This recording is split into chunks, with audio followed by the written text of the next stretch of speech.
Hello, আমি সম্পূর্ণা। তোমরা দেখছো ঘাটালকন্যা ব্লগস। তো আজ চলে গেছিলাম নার্সারিতে, কারণ হচ্ছে শীত তো পড়তে যাচ্ছে, কিন্তু এখনও শীত পড়েনি। বাট গাছ তো সবাই ভালোবাসে, তাই আমিও ভালোবাসি।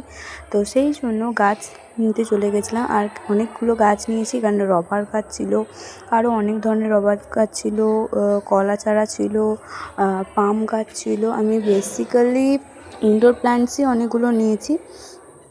আর জায়গাটা দেখছো কত সুন্দর, চারিদিকে গাছ, কত সুন্দর মাঠ। আমার এই জিনিসগুলো খুবই ভালো লাগে। আর এটা ছিল হচ্ছে আমাদের রানীচক, যে ঘাটাল থেকে রানীচক যাওয়ার যে রাস্তা, সেইটা। আর এটা হচ্ছে একটা সাইকাস গাছ। আর পামের অনেক ভ্যারাইটিস ছিল, তো এগুলোই নিয়েছি। আর একটা রবার গাছও নিয়েছি, দিয়ে চলে এলাম বাড়ি। তো চলো, আজকে ভিডিওটা এখানেই এত দূর অবধি থাকলো। আর এই গাছটার কী নাম তোমরা যদি জানো বলো। আর কলা চারাও নিয়েছি, গাঁদা গাছও নিয়েছি। দেখা হবে নেক্সট মিনি ব্লগে। Bye bye bye.